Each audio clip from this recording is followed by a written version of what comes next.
Baik, bismillahirrahmanirrahim. Assalamualaikum warahmatullahi wabarakatuh. Perkenalkan, nama saya Alia Putri Maharani, NIM 211510007, kelas A semester 2, Program Studi Kesehatan Masyarakat, Universitas Muhammadiyah Pontianak. Nah, video ini dibuat untuk memenuhi ujian tengah semester mata kuliah dasar promosi kesehatan yang diempu oleh Bapak Abdur Ridho SKM MPH. Nah, kemudian adapun 4 pokok materi bahasan yang akan saya jelaskan satu persatu sesuai dengan soal yang telah Bapak kirim pada Google Classroom. Nah, yaitu terkait definisi promosi kesehatan, lalu yang kedua yaitu terkait strategi dan sasaran dari promosi kesehatan itu sendiri, kemudian pembahasan terkait milestone promosi kesehatan, yaitu hasil konvensi Promkes di Ottawa, Nairobi, Bangkok, kemudian yang terakhir yaitu Jakarta. Lalu adapun pembahasan yang terakhir, yang keempat, yaitu terkait teori perilaku yang dicetus oleh Lawrence Green. Kemudian masuklah pada pembahasan pertama, yaitu sebetulnya apa sih definisi dari promosi kesehatan itu. Nah, dari beberapa materi yang saya baca, dapat saya simpulkan bahwa definisi promosi kesehatan ini merupakan suatu upaya yang memang dilakukan untuk menciptakan suatu kesadaran terkait dengan kemampuan masyarakat agar mampu meningkatkan kesehatan secara kondusif oleh sasaran dari promosi kesehatan itu sendiri. Nah, lalu terkait hal ini, siapa yang akan menjadi sasarannya? Nah, nanti akan dibahas pada poin selanjutnya. Nah, jadi promosi kesehatan merupakan suatu bentuk proteksi dan prevensi atau bentuk antisipasi terkait adanya ancaman kesehatan, gangguan kesehatan yang mungkin memang akan terjadi pada diri sendiri bahkan pada masyarakat. Nah, lalu seperti yang kita ketahui juga bahwa untuk aktivitas promosi kesehatan ini sendiri merupakan suatu program yang memang dibuat oleh pemerintah, di mana terdapat petugas promosi kesehatan yang memang ditugaskan atau ditempatkan di lembaga pelayanan kesehatan yang nantinya memang akan berinteraksi langsung dengan masyarakat. Nah, kemudian penyuluhan kesehatan ini sebetulnya bertujuan untuk apa sih? Nah, jadi dengan diadakannya program pemerintah yaitu terkait penyuluhan ini diharapkan mampu memberikan informasi terkait peningkatan kualitas kesehatan. Nah, lalu bagaimana media informasi terkait promosi kesehatan itu sendiri? Nah, sebetulnya banyak sekali media yang dapat digunakan agar informasi terkait kesehatan itu dapat tersampaikan dengan baik. Nah, misalnya dengan menggunakan leaflet. Leaflet itu kertas yang berisikan informasi pendek dan ringkas. Atau dengan memanfaatkan teknologi zaman sekarang, yaitu melalui media sosial. Dan masih banyak lagi sebetulnya media informasi penyampaian terkait informasi kesehatan tersebut. Lalu untuk soal nomor 2, yaitu terkait sasaran dan strategi dari promosi kesehatan itu sendiri. Nah, untuk pembahasan pertama yaitu mengenai sasaran dari promosi kesehatan. Nah, untuk sasarannya sendiri ini terbagi menjadi 3 target. Adapun yang pertama target primer, kemudian yang kedua target sekunder, lalu yang terakhir, yang ketiga yaitu target tersier. Nah, untuk target primer sendiri atau sasaran primer ini merupakan sekelompok masyarakat yang akan diubah perilakunya terkait masalah yang dihadapi. Nah, juga diharapkan mampu berperilaku hidup yang lebih sehat. Nah, masyarakat pada umumnya menjadi sasaran langsung terkait pendidikan promosi kesehatan sesuai dengan permasalahan kesehatannya masing-masing. Nah, ini dapat dikelompokkan menjadi kepala keluarga untuk permasalahan umum, kesehatan umum. Kemudian adapun ibu hamil menyusui untuk permasalahan kesehatan ibu dan anak. Kemudian adapun anak sekolah untuk masalah kesehatan remaja dan lain-lain yang disesuaikan dengan pengelompokannya masing-masing. Nah, yang kedua ada pun target sekunder.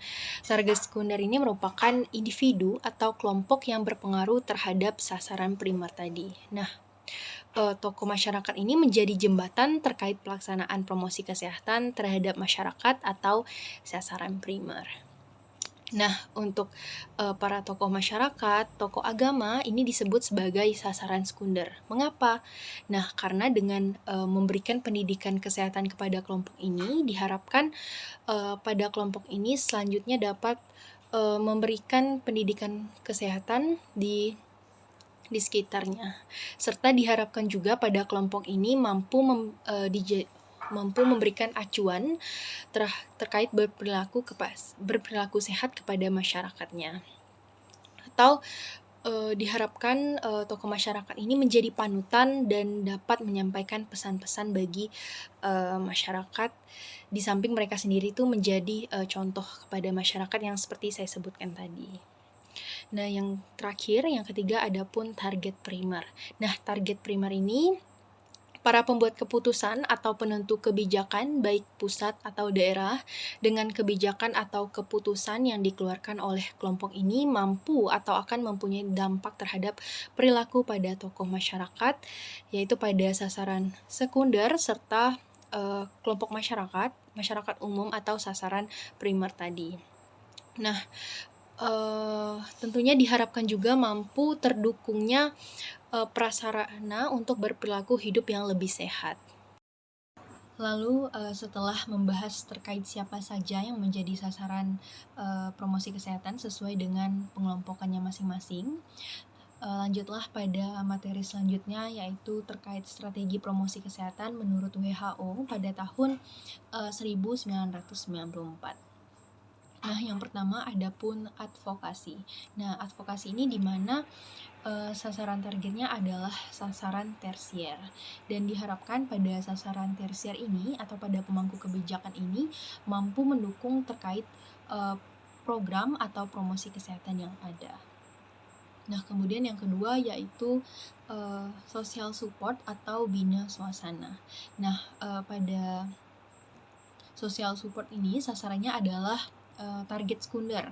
Nah, pada target sekunder ini diharapkan agar program kesehatan dapat diterima oleh masyarakat atau dapat diajarkan pula nilai-nilai kesehatannya. Nah, maka dari itu tentu diperlukannya tokoh masyarakat atau tokoh masyarakat atau adat pada suatu kelompok tersebut. Nah, yang terakhir, yang ketiga ada pun empowerment atau pemberdayaan. Nah, pada empowerment ini yang menjadi sasaran terkait dari strategi promosi kesehatannya adalah masyarakat itu sendiri atau masyarakat primer yang diharapkan visi dari promosi kesehatan ini dapat terwujud dengan baik. Lalu soal yang ketiga yaitu terkait hasil konvensi promosi kesehatan yang dilakukan di Ottawa, Nairobi, Bangkok, serta Jakarta. Nah, pertama-tama saya akan membahas hasil konvensi di Ottawa pada tahun 1986 terlebih dahulu. Nah, pada hasil konvensi ini terdapat 5 upaya yang dilakukan, yaitu yang pertama ada Health Public Policy. Nah, ini adalah kebijakan berwawasan kebijakan. Untuk menciptakan kebijakan atau peraturan yang baik terhadap kesehatan masyarakat, maka melibatkan pemangku kepentingan dan pembuat kebijakan. Nah, di mana ini ditujukan kepada pembuat kebijakan agar mengeluarkan kebijakan publik yang mendukung kesehatan. Nah, kebijakan ini dapat juga dikeluarkan oleh sektor lain. Maksudnya adalah tidak hanya berpaku pada Kementerian Kesehatan, tetapi diperhatikan lagi bahwa output atau hasil dari kebijakan tersebut dapat menguntungkan kesehatan. Contohnya, Dinas Lingkungan Hidup, mereka kan mengeluarkan kebijakan seperti barang siapa yang membuang sampah sembarangan maka akan terkena denda. Nah, dari sini, dari kebijakan tersebut, maka terdapat benefit atau keuntungan pada kesehatan masyarakat. Contohnya, terkait kebijakan yang dibuat oleh sektor lain tadi, maka banjir tidak akan terjadi sehingga penyakit-penyakit yang ditimbulkan akibat banjir itu pun tidak ada.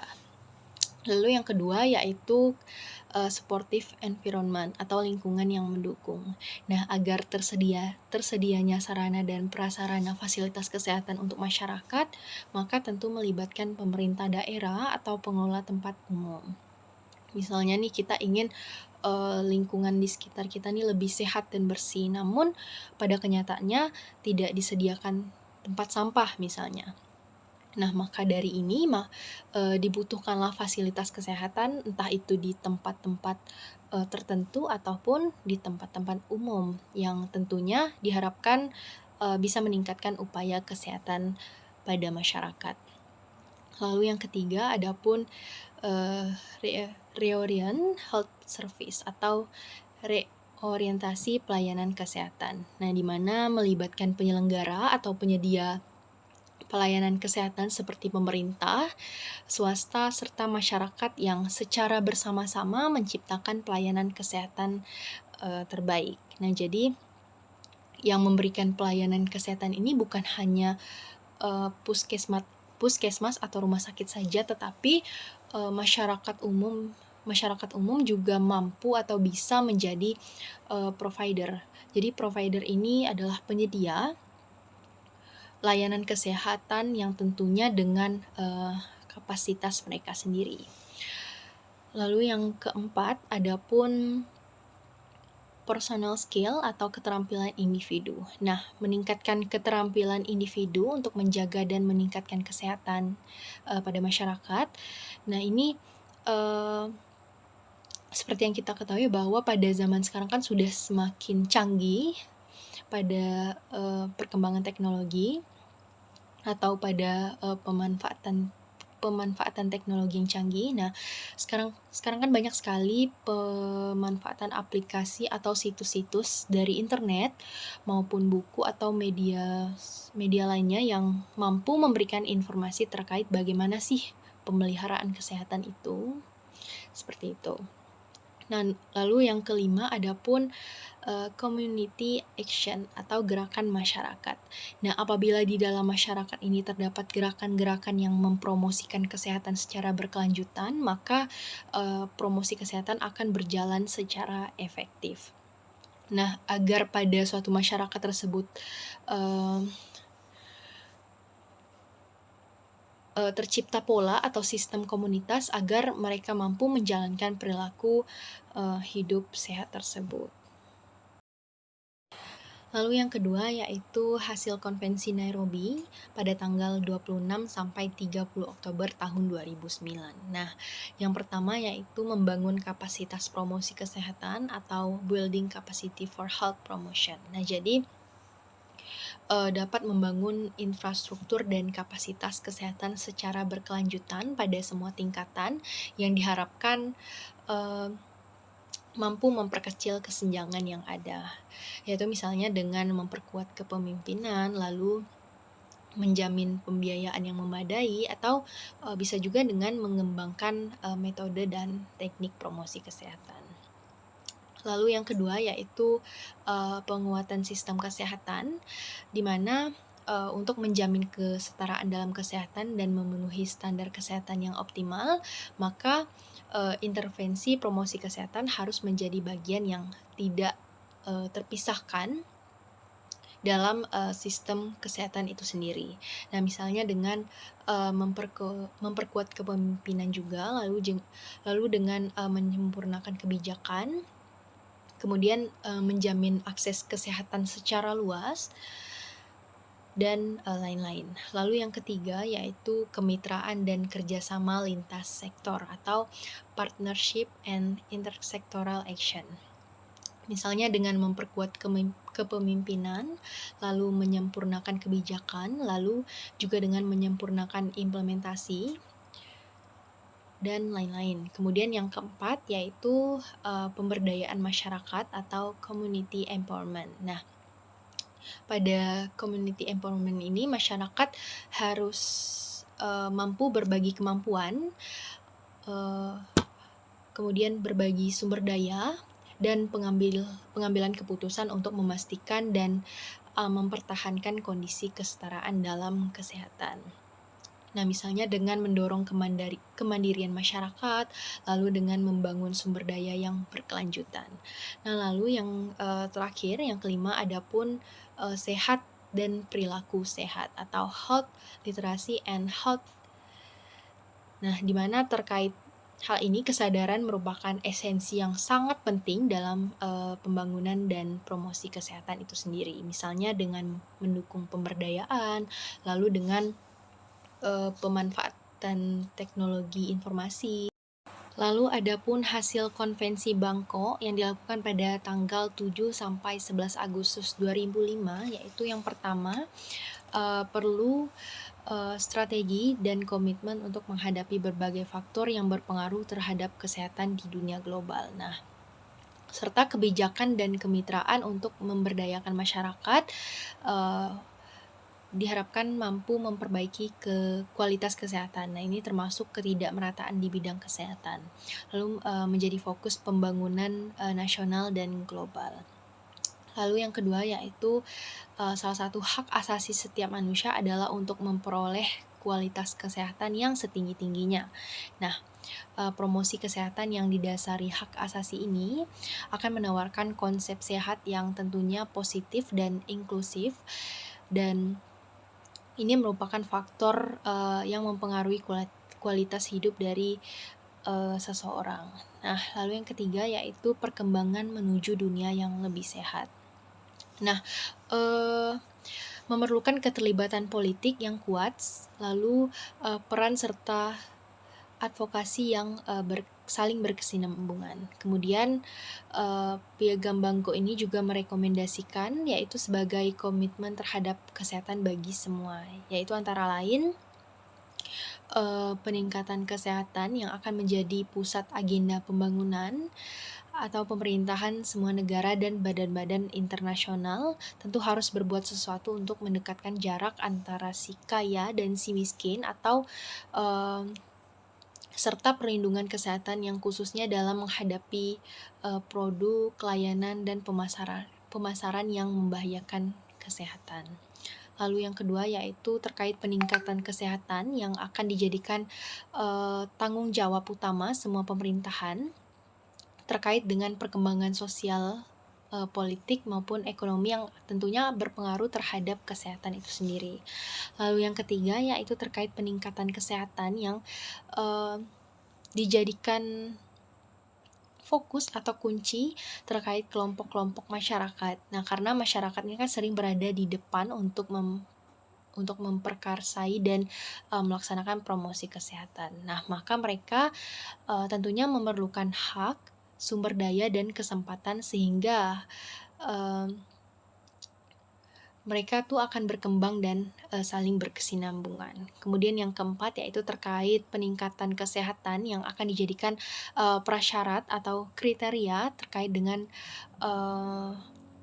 suatu perusahaan yang baik. Nah, ini karena sektor swasta ini kan mempunyai tanggung jawab untuk menjamin kesehatan serta keamanan terkait di tempat kerja. Nah, lalu kemudian meningkatkan kesehatan dan kesejahteraan bagi karyawan maupun keluarga serta masyarakat di sekitarnya. Lalu kemudian yang terakhir yaitu terkait hasil konferensi Jakarta yang dilaksanakan pada tanggal 21 sampai 25 Juli tahun 1997. Nah, yang pertama yaitu terkait tanggung jawab sosial atas kesehatan. Nah, ini hampir semua sektor pembangunan baik di negara maju maupun negara berkembang akan selalu mempunyai dampak bagi kesehatan manusia itu sendiri. Nah, sektor industri, pertanian, perdagangan, dan lain-lain misalnya. Nah, pada sektor-sektor yang disebutkan tadi akan mempunyai dampak samping terhadap kesehatan. Nah, oleh karena itu sudah sewajarnya pula apabila sektor-sektor tersebut juga ikut bertanggung jawab terkait mengatasi masalah kesehatan pada masyarakat itu sendiri. Kemudian yang kedua yaitu meningkatkan penanaman modal untuk pengembangan kesehatan. Nah, jadi seperti yang kita ketahui bahwa program kesehatan ini kan merupakan investasi untuk pengembangan sumber daya manusia. Nah, oleh sebab itu kualitas sumber manusia sangat ditentukan oleh kesehatan. Nah, di samping pendidikan dan ekonomi tadi. Nah, selain daripada itu, investasi pembangunan kesehatan juga dapat diartikan sebagai uh, memprioritaskan program-program kesehatan untuk kelompok-kelompok yang strategis. Lalu yang ketiga yaitu memperluas jaringan stakeholder dalam promosi kesehatan. Nah, jadi stakeholder ini adalah para pemangku kebijakan.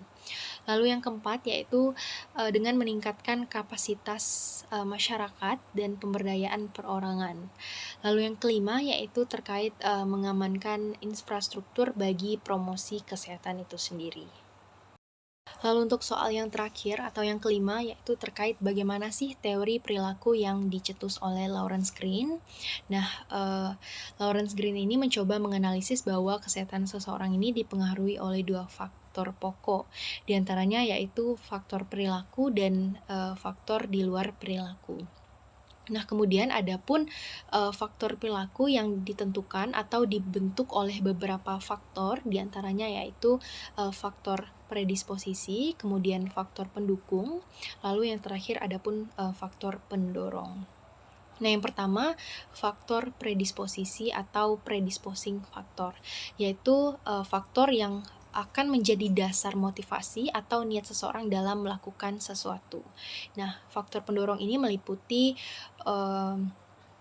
pengetahuan, lalu sikap, kepercayaan, keyakinan, selain itu nilai dan persepsi, kemudian ada pun tradisi dan unsur lain yang terdapat dalam diri individu maupun masyarakat yang tentunya berkaitan dengan kesehatan. Lalu yang kedua yaitu terkait faktor pendukung atau enabling factor, atau faktor yang memang memungkinkan atau yang memang memfasilitasi perilaku atau tindakan terkait sarana dan prasarana kesehatan itu sendiri. Lalu yang terakhir yaitu faktor reinforcing factor, yaitu terwujud dalam dukungan yang diberikan oleh keluarga maupun tokoh masyarakat di lingkungan sekitar. Sudah sampailah pada akhir sesi video terkait poin-poin bahasan yang telah saya sampaikan. Untuk kurang lebihnya saya memohon maaf. Wassalamualaikum warahmatullahi wabarakatuh.